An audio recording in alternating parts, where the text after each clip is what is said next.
Thousands of man-hours spent talking with various experts in their various fields, including Bill Pulowski, our visual effects supervisor, and Greg Nicotero and Howard Berger, our prosthetic makeup and sculpting whizzes, geniuses. Initially, my gut reaction was, okay, we need two pieces to really do this the right way. We need the prosthetic on the actor, and we will recreate as much as we can what it would look like to have half of the face missing. But I also recommended that we make a bust.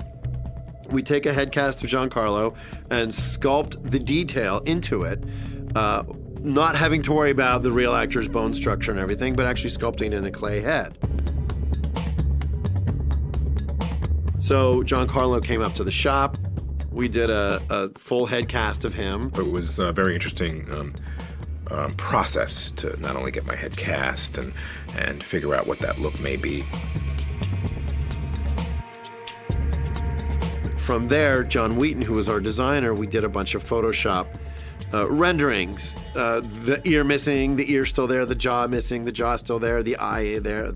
A bunch of ideas for Vince to look at. And Vince and all of us would look at it, all the writers and the producers, and we'd all talk about it, and then we'd give him Vince's notes and everybody's thoughts, and they'd make adjustments. So that process took a little bit of time. I think the thing that's most important is always have a 3D representation of what we're doing, instead of, you can only get so far with Photoshop design work. So we sculpted a bust. Garrett Immel created this sculpture based on the artwork that we had showed Vince, and it was anatomically correct. You know, we put the bones where the bone should be, the jaw, the blown off jawbone, the eye socket, all that stuff. We matched as anatomically correctly as we could to what Giancarlo's real face looks like.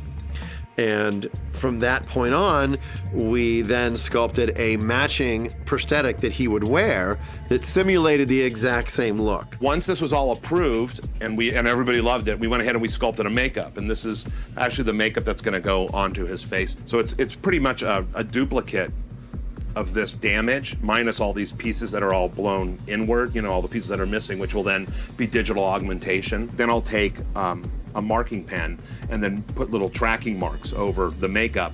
That way the digital guys can then map sections that are here onto that makeup. It's a great use of doing practical makeup effects and digital effects, combining them together, because the plan is obviously that when the audience sees this, they will just be blown away by what has just happened to one of the main characters. It won't be like, wow, that was a cool effect, or that was a cool makeup, or that was a cool digital effect. It'll be shocking and gutting that this is what happened to this one character.